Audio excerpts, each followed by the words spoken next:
হায় হায় lonely, আমি তো আমার মানিব্যাগ বাসায় রেখে এসেছি। আমার কাছে তো কোনো টাকা নাই।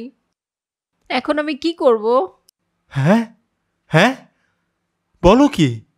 দাঁড়াও দেখি আমার মানিব্যাগে কিছু আছে নাকি।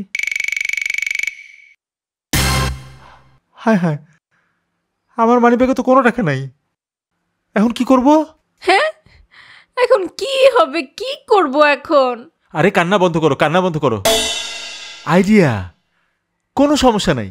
তুমি জাস্ট খাবার খাইতে থাকো, ঠিক আছে? খাবার খাইতে থাকো। যখন খাবারটা শেষ হয়ে আসবে তখন আমি ওইখানে যাব। ওখানে ম্যানেজারকে ডাক দিব। ডাক দিয়ে বলবো কি, আপনারা যে খাবার দিয়েছেন আপনাদের খাবার তো ময়লা, আর একটু ময়লা টয়লা ফালা দিব খাবারে, বোঝা গেছে? তাইলে আর ওরা টাকা নেবে না, ঠিক আছে? আচ্ছা।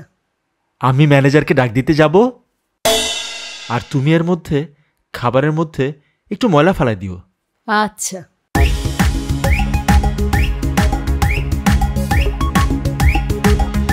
আর খাইতে হবে না, থাকুক।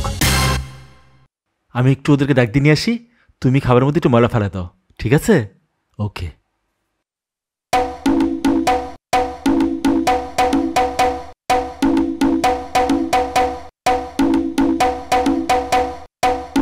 ভাই একটা সমস্যা হয়েছে।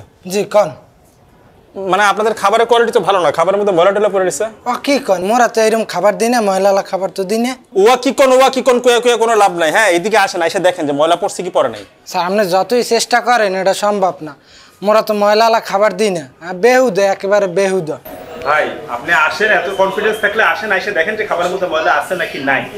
আসেন দেখেন। আচ্ছা লন দেখি আপনি কি দেখাইবেন। হ্যাঁ আসেন।